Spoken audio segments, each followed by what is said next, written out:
Bienvenue à Bussy-Saint-Georges, bienvenue chez Texart, dans notre auditorium principal. Et aujourd'hui, on vous présente l'Audi FLS10. C'est pas une nouveauté, mais peut-être que oui. Suivez-nous, abonnez-vous à notre canal YouTube et sur nos réseaux sociaux. Et pensez à activer la cloche. On retourne à l'FLS10. L'FLS10, c'est pas une nouveauté, effectivement, il est né il y a une dizaine d'années. Dans les dizaines d'années passées, beaucoup de mises à jour, de variations étaient faites et je pense qu'aujourd'hui, le FLS10 est vraiment à sa maturité. Il est loin d'être à fin de carrière. Le FLS10, c'est une machine qui est utilisée ici et qui a toujours la place depuis parce qu'elle est seule intégrée capable vraiment de dériver tout type d'enceinte.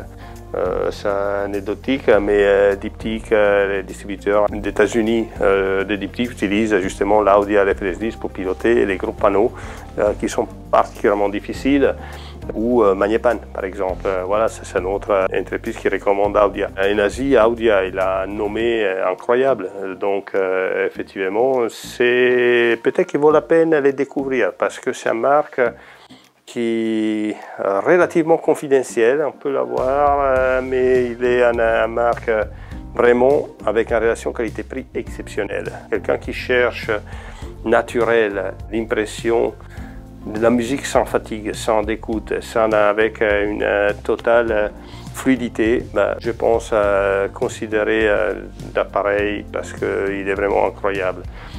C'est un appareil qui a eu beaucoup d'évolution, les préamplifications sont totalement nouvelles, tous les cartes sont modifiées, l'alimentation, même les transformateurs étaient changés dans les temps. Il a été blindé ultérieurement avec du métal, l'amortissement aussi était revu. C'est une machine qui aujourd'hui il est devenu pour nous incontournable et probablement le meilleur intégré ici, le seul intégré capable de tout driver. Voilà.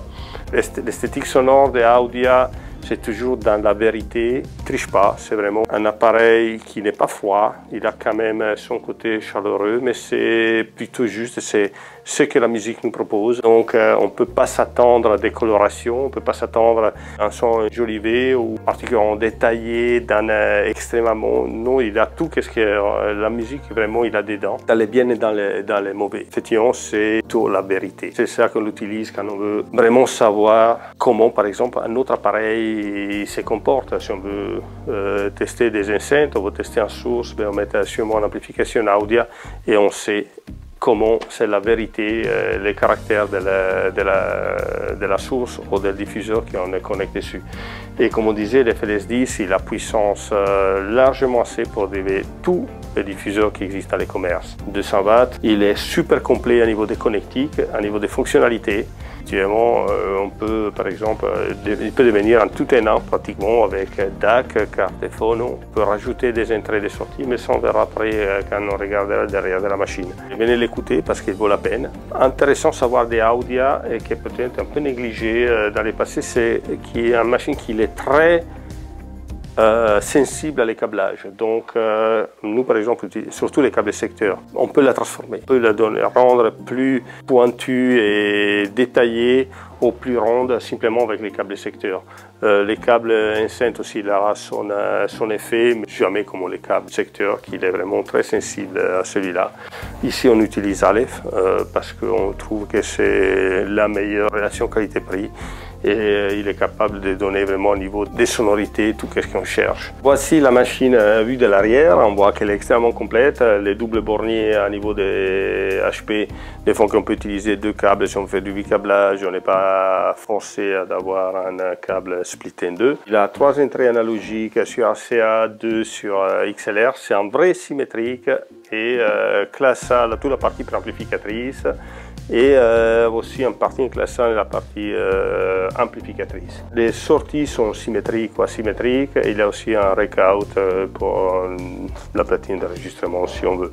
Et comme je dis, il y a 2 slots qui permettent de monter 2 cartes par exemple un DAC à la carte phono ou les DAC streamer de la carte phono, ou ajouter des entrées si on a besoin de quelques entrées de plus qu'ici on n'a pas. Les fonctionnalités, même à niveau des menus, on peut l'utiliser par exemple comme bloc de puissance, sélectionner une entrée, sous cette entrée c'est à utiliser avec un direct, donc il bypass la partie amplificatrice et peut utiliser l'amplificateur. Cet amplificateur c'est vraiment la fusion des blocs stéréo FLS4, c'est un FLS4 avec lequel était rajouté à l'intérieur un FLS1. Il a eu un peu de travail et des difficultés physiquement mettre dedans la carte, mais à la fin ils sont réussis. Et on a deux appareils en un avec une qualité qui est vraiment exceptionnelle. Donc venez l'écouter ici à Bussy-Saint-Georges et redécouvrez cette machine. Il reste pour moi un des incontournables. Il a encore une longue vie devant lui. Merci.